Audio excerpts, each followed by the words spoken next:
Welcome to the Monday, March the 1st, 2021 meeting of the Montpelier Designer Review Committee. I will let members and staff introduce themselves by speaking their names. Martha Smirsky, member. Eric Gilbertson, member. Liz Pritchett, member. Hannah Smith, member. And Steve Everett, member. And Meredith Crandall, staff. Tammy Furry, recording secretary. Thank you. And Meredith, would you like to review the staff remote meeting procedures? Yes. Let me just share my screen. Oh, and here's Ben. Awesome. Give me 1 second. Ben's connecting, so I'll start on the remote meeting procedures and then he can say hi after we do that. Okay, thank you.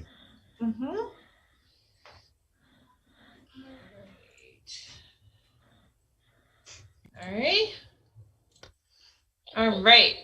So this is going to be largely for anybody watching from home over ORCA, but also I don't know as Mike has been on for an application since we went to remote meeting.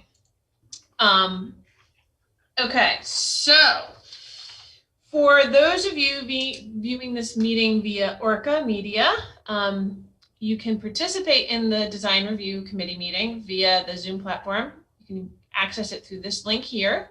You can also call in using this phone number. For both of those, the meeting ID is right here. If you have problems accessing the meeting, then you can email me and I will try and help you get in. And in a little bit, I will zoom down to a link to tonight's meeting materials, but it's on our agenda and meeting materials page on the city website. If you're having issues accessing these video features while you're in Zoom, you can also use the chat function. Please limit any chats to technical issues. If it does veer off, I'll be bringing it in to the, if it goes into substance, I'll bring it back in, but try and keep chat to technical issues. So this meeting is being recorded. Turning your video on is optional. All public testimony will be taken verbally. And please keep your microphone on mute when you are not speaking to reduce background noise. For those, if anybody sends in via phone, *6 will allow you to mute or unmute in a way that we can actually see it in Zoom. And if you're interested in speaking on a particular matter, let's see, we don't have any actual public tonight, but if somebody does log in partway through and they're interested in speaking on an application or some other matter, then please raise your hand. Once you get in, you can use, there's a hand button on your toolbar if you're not using the video feature. If you're on the phone, you can press *9, and then we will call on you and you can explain what it is you want to talk about. I'm going to zip through other stuff because we don't actually have anybody on right now. In the event that I get emails and people aren't able to access the meeting, then I will continue it to or you will continue it to a time and place certain, the committee will. Also, if you're having connectivity issues, try turning off your video or closing other applications on your phone or computer. And then here is the link for anybody at home that wants to pull up all of the meeting materials. You can look for the Design Review Committee link and then go to the current and upcoming events file and download in the files column for tonight's meeting. Please note that all votes taken during this meeting that are not unanimous will be done by roll call vote. I'll now hand the meeting back over to Chair Everett. Thank you. Does anyone from the committee have any comments at this point? If not, do I hear a motion to approve the agenda? I'll move to approve the agenda. This is Martha. Second, Eric. All in favor of the agendas, please speak your names. Martha. Eric. Liz. Hannah. Ben. And Steve. So we'll go to the first application for 453 Stonecutters Way, owner Steve Rivellini and applicant Mike Russ for sign here. Go ahead, Mike, describe your application. Well, it's for a couple of signs. 2 are wall mounted on one end of the building. And the other one is a freestanding sign with 2 wooden posts. And then there are also the 3 numbers that are wall mounted on this, about in the center of the building. I didn't show the whole building on the picture, but it's about in the center of the building. So it's a total of 3 signs and 3 numbers. Let me know if you want me to pull up the application. That would be nice. Mike, which of the 3 buildings is this? No, it's one building. It's 453 Stonecutters Way. Yes. Two signs are going on one end of the building, and on the other end there's another entrance. And there's the Edward Jones sign is going on one end of the building, and on the very far end, the 2 signs are being mounted on the wall. I guess my question was actually, there are 3 buildings that are very much alike along Stonecutters Way. Which one of them is this one? This is, if you're coming from Sarducci's, obviously one-way street. It's Yeah. the first one on the right. Okay, thank you. It's the one with the rusty roof. It's an old railroad building.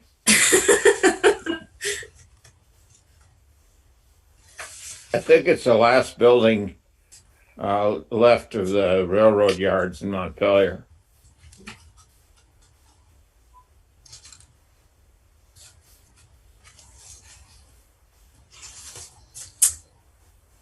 Okay, thank you. Let me know if there's a particular slide that anybody wants to look at. I can adjust as needed. I'm more interested in the chiropractic signs. I feel like I understand the Edward Jones. Well, those 2 signs are going to be made out of real wood. Okay, thank you. The letters will be like a 1/4-inch black plastic with a brushed aluminum face that are mounted directly to the wood. And the wood is mounted to the building with just 4, they're standoffs. So it's only 4 screws that are mounted to the building. The sign actually isn't going to be on the building. If you can see the cut view of it, you'll see that it's like off of the building slightly. So it's only 4 screws for each one a total of 8 screws that will hold the 2 signs onto the building. That's it. And are there any signs there now, Mike? No. Okay. No, not that I know. I don't think so, no. Where are the numbers going? In the center of the building, I should have taken a picture from farther back, but it's a very long building. So the chiropractic signs are on the left of the 453, and the Edward Jones is on the far right. You can't see either one because the building is that long.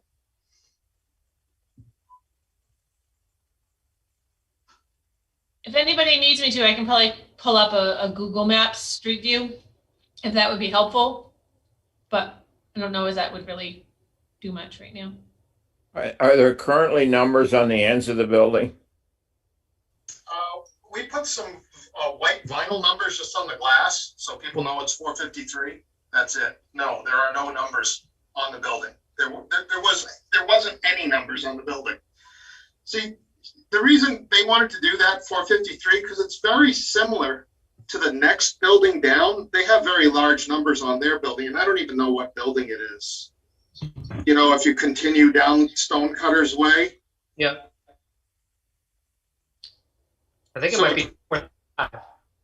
It's going to be very similar to that next building. Yeah. Yeah, it's the one that has the metal siding, I think. Maple Capital Management is in there.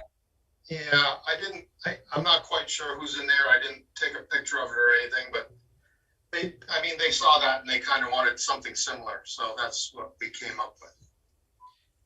Give me 1 second. Let me change what I'm sharing.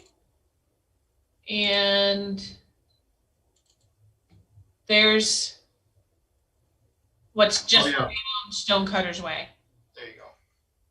Those actually might be a little larger than what we're putting on the side of the building. They might be. It's just, and just so you know, it does, I think technically it is, those numbers will be a third wall sign. You have the ability to do that. And I think Audra flagged it a little differently. If the total area was 2 square feet, then it wouldn't be a sign if it was 2 square feet or less, but with the size it will be a third wall sign. Yeah, I think the numbers, the 453 is actually 16 square feet. Yep. Total.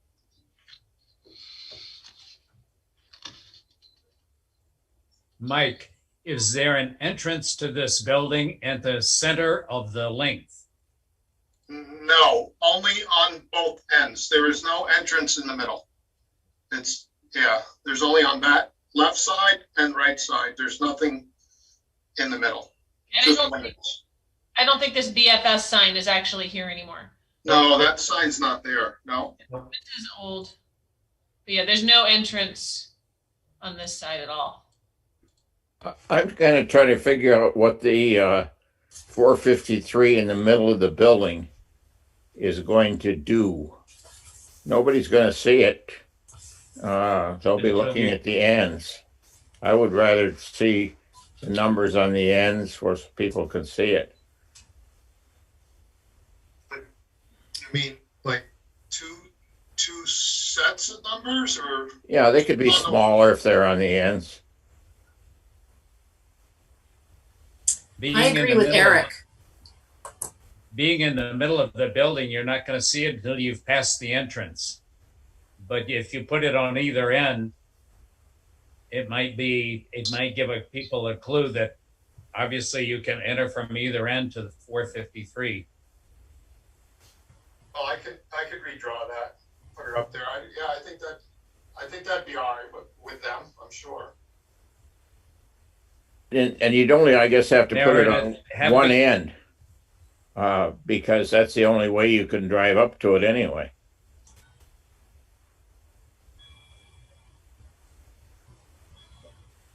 Is the parking lot is the parking before you lot get to the building, correct? The parking lot is actually when you go past the building on the right. You have to drive past the building to enter their parking lot. There's some parking spaces on the left, but their parking lot is after the building, not before it. When you go into the building, is there a center hallway that goes the length of the building? No, you cannot access Edward Jones from that far end. You have to walk all the way down the sidewalk and walk into his entrance. There is no, you cannot. They're separated. At least that's what I was told. Okay. But as you're driving down Stonecutter's Way and you're looking at the end of the building that you first approach, it looks like there's some shrubbery there. Would that obscure a sign on the side of the building there? I'm not sure where you're looking. Give me a second and I'll share that again. If you're looking at the picture on page 5 of 6 of the application, you see the Edward Jones sign, and to the left of it, there's some shrubbery to the left of the entry. I would think that the numbers should be put at least over the doorway, maybe larger up top, so they'd be visible. That'd be my opinion, but I don't know. I would think to the right would be very visible, right in here. How tall are the letters of the address? The ones that I put on the side of the building were 20 inches. I think you really don't need anything that big, and the only reason they were that big is because they tried to match the building that was after it. That's all. it might make more sense, and we could use it as an option to put 12-inch letters over each entry on the ends of the building, because a 12-inch letter, according to sign designs, a 12-inch letter can be read from 120 feet. And I would think that would be plenty large as you're approaching to see the number over the entryway, certainly on the west side, because that shrubbery is tall enough. And if you put it any lower, unless you put it to the right of the doorway, the shrubbery is going to hide it. If not now, soon.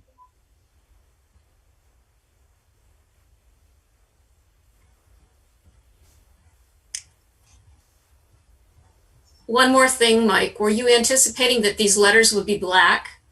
Yes. Because of the lamp posts and the framing around the doors, and we just thought it would look better like that. It's certainly compatible with the other colors.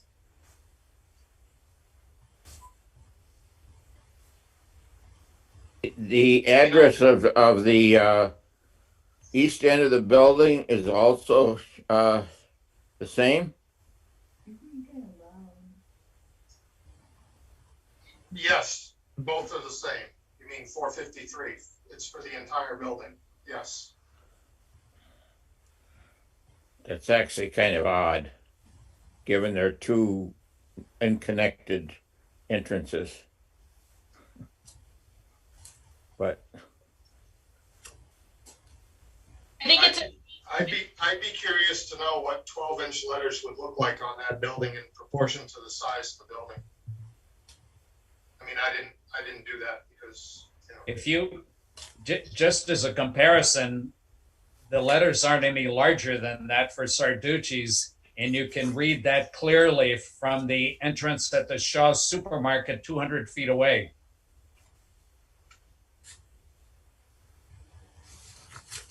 That would be a good comparison.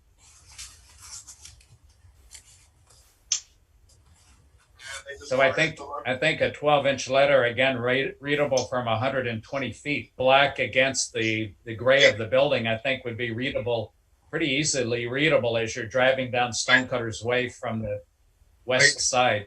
I totally understand that, but if you look at the next building down, they wanted it to look similar to that because it's on the same street. So, and those letters are probably, I could go measure them, but I think they're probably 28 to 30 inches in height.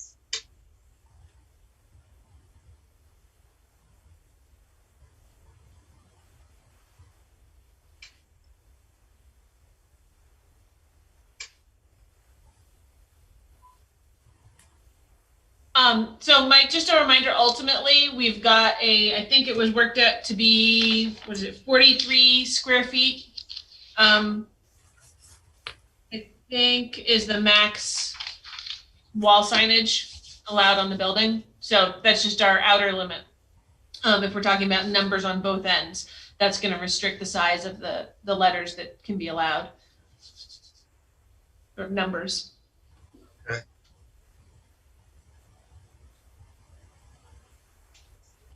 How many square feet are there now without the letters? With the other two signs, I would need to read. the application has it in height and width in inches. So everything together, new signage is 32 square feet total. I don't have, what did you say the square footage, Mike, was of the numbers right now? Six square feet on the numbers. Okay. Yeah, so right now we're at 26 square feet without the numbers. So there's room to play with. The two wall signs are both 32 by 72. Correct. That's 32 square feet, and 6, that's 38 square feet total. What? Then, okay. I had Audra double check these calculations. So wait a minute. We've got 32 inches by 72 by inches. times 6 feet, 612, 72. So 32 inches times 6 feet times 2 is 32 square feet. Oh, so you didn't include the numbers in here as for your total sign area calculation. No, that was added after. But it is 6 square feet, so it's still 38 square feet total. Yep.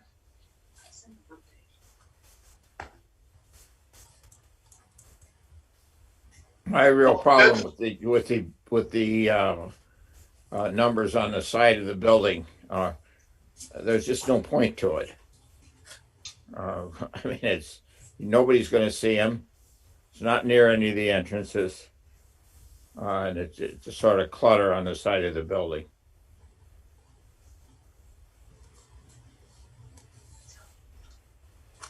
How many square feet? Go ahead. I'm sorry. Go ahead. How many square feet were in the letters? 20 inches by 6 square feet. 48. 20 by 48. Okay. Those were 6 square feet. Yeah.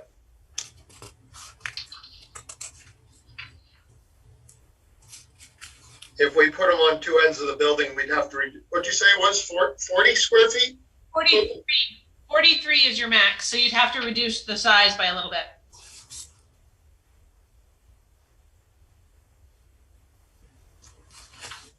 How about a 16-inch letter on the side, on both ends? 16 inches is readable from 160 feet. That's quite a distance from the building, even driving. I think that would be fine. It would reduce the width a little bit too. I don't know what it would be, but even if you were to use the, let's see, 48, 16.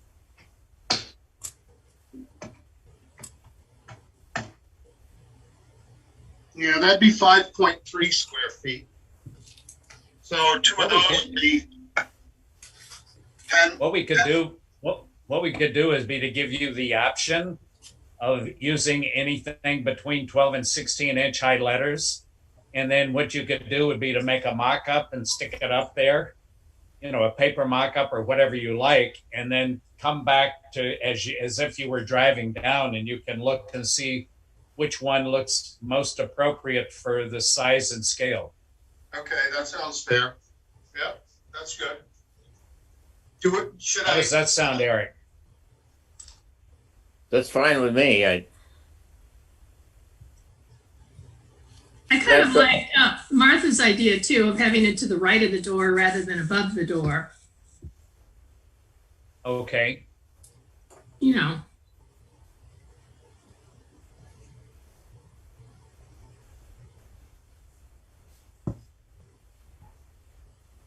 Mike, does that sound possible to put it to the right of the door? Oh, definitely. Now, would you like me to do a mock-up of it and send it back to you?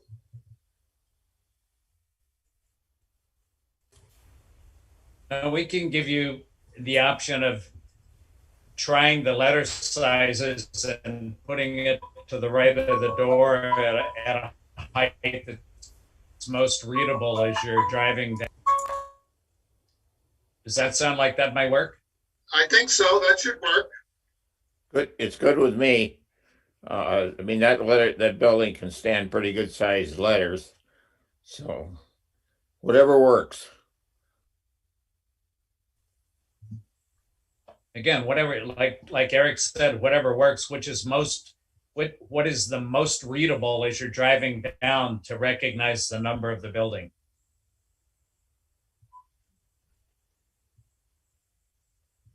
My guess is most of the people that go to that building know where they're going to begin with. Probably. The other thing is that your signs might be more aligned. The Edward Jones sign might be more aligned with the number on the side of the building.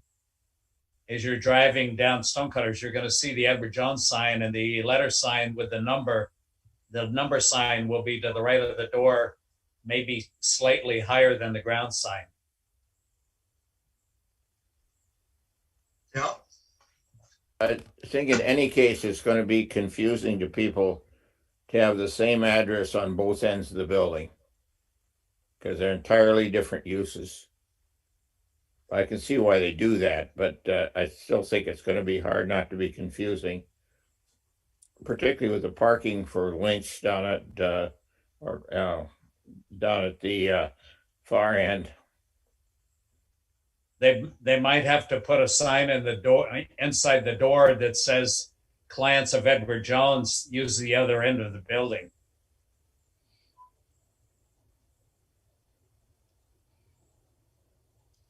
Good luck trying to change the 911 addresses. That's Audra's job, not mine.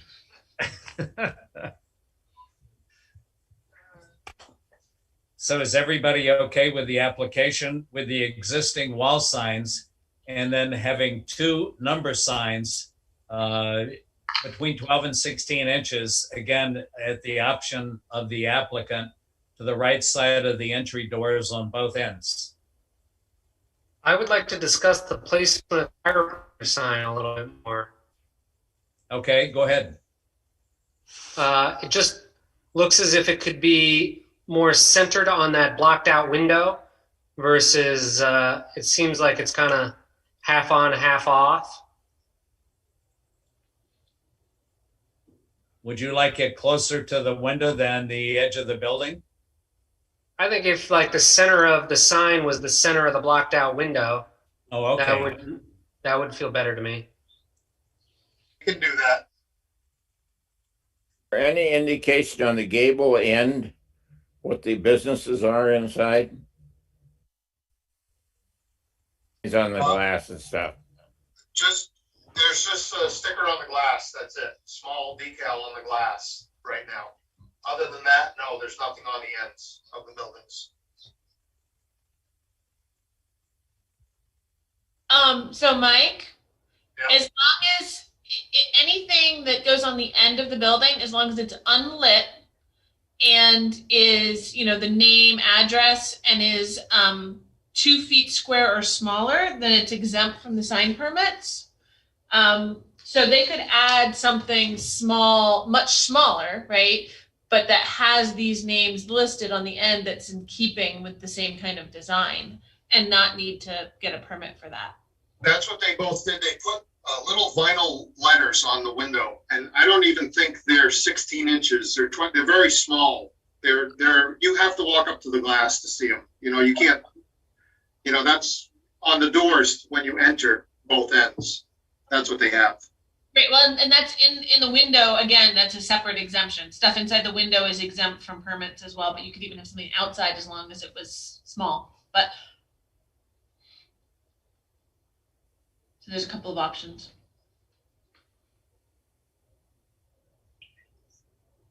Does anyone on the committee have any other comments, questions, or suggestions? No. Okay. So again, the recommendation is that the wall signs be centered under the blocked out window. And then the applicant has the option of signs between 12 and 16 inches on either end of the building to the right of the doorways. Again, the same colors and font. Does anyone want to add anything else?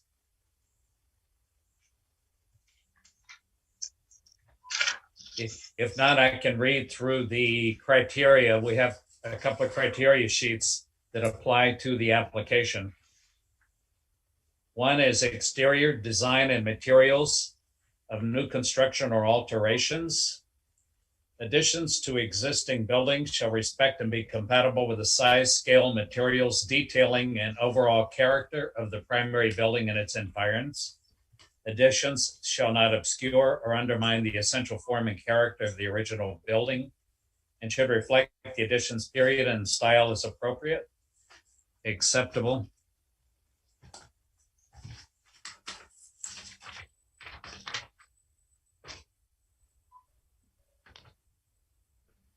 There's a comment about architectural features. Architectural features, including but not limited to cornices, windows, shutters, fan lights, entablature, trim, and other forms of molding or character-defining detailing prevailing on the existing building shall be considered in the any alterations. And for the signs, that's acceptable. Then there's some specific criteria regarding the signs. One, the size, location, design, color, texture, lighting, and material of all exterior signs within the district shall be compatible with the building and structures of the site and surrounding properties. That's acceptable. Where appropriate, signing shall respect the original sign placement and sign bands on historic structures. This location is acceptable. If the building has multiple tenants, there shall be consistency in placement and size among the signs. Acceptable. It is recommended that sign placement be centered over building entries, or in this case, to the right of the entries for readability for traffic. Acceptable. Sign installation shall minimize damage to character defining materials. Acceptable. Sign design, color, and typography shall respect historic precedents where appropriate and shall be the appropriate scale for existing and new buildings. Acceptable. Sign support structures for the ground sign shall be compatible with the building architecture and must not be overly complex or dominant in and of themselves. Acceptable. And do I hear a vote for approval of the application, again with the option for the applicant to place number signs between 12 and 16 inches to the right of the entries on either end of the building. And again, the wall signs, the recommendation that wall signs will be centered under the blocked out window. Would you like to vote? All in favor, speak your names. Eric, Martha, Liz, Hannah, Ben, and Steve. So the application is approved. Did you have any other questions, Mike? No, I think we're all set. Sounds good.